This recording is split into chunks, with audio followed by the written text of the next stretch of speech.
Today we are making a beautiful flank steak salad, and I am starting out by chopping up some thyme, some rosemary, and I have a red bell pepper, and this is just going to be the start of the marinade that we're going to be making.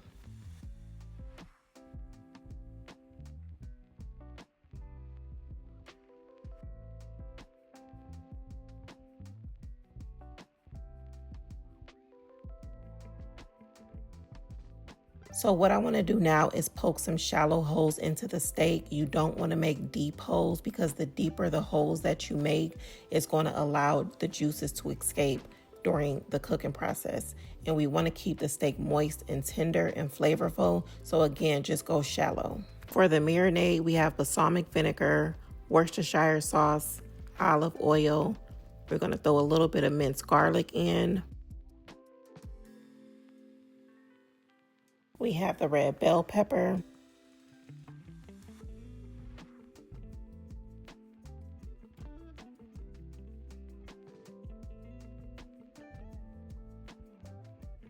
Dried oregano, thyme, rosemary, garlic powder,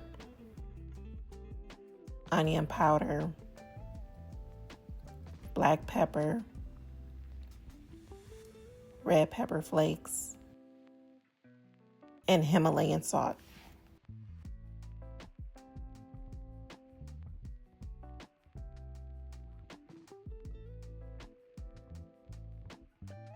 Pop the steak in a Ziploc bag, pour the marinade in, make sure you massage everything in really well.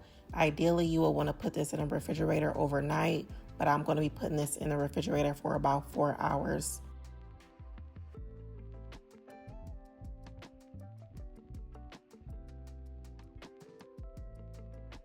So now I'm going to be making a variety of toppings.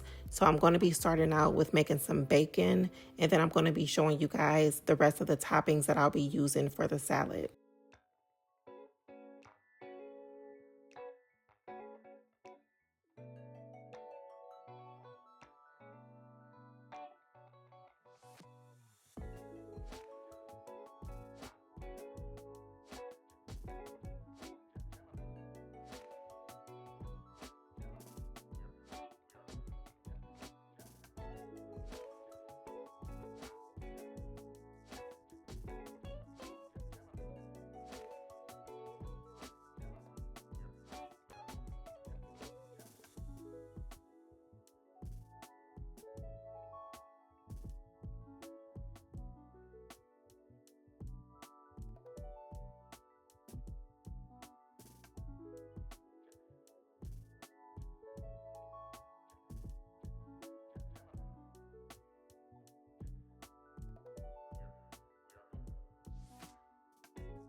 Our steak is ready to sear. I'm going to be cooking this on high heat for about 3 to 4 minutes on each side. I'm going for a temperature of about 130 to 135, but I'm going to pull it at about 128 so that we can hit our sweet spot of 130 to 135.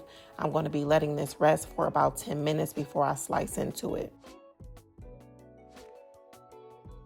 I'm going to be cutting the steak against the grain. As you can see, the grain is running in a horizontal direction, but you're going to cut vertically. So again, cut vertically.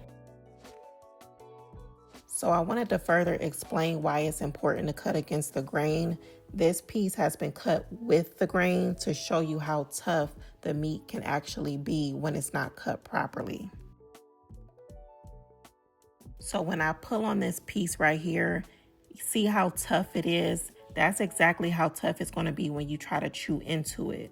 So again, you want to cut against the grain so that you can shorten the fibers in the steak, which allows it to be a much tender chew. For this piece, I have cut against the grain to show you guys how easily you can pull it apart. This is perfect because this means that when you chew into it, it's going to be tender.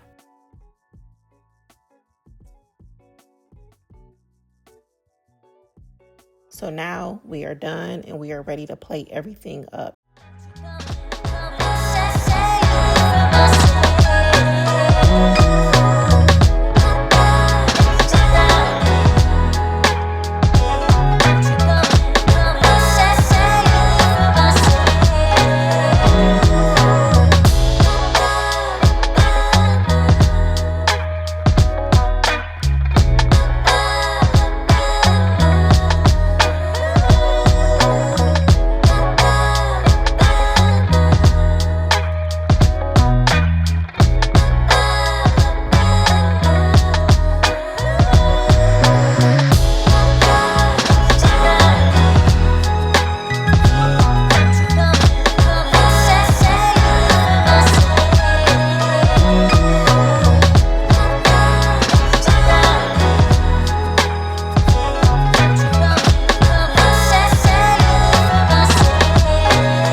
bye.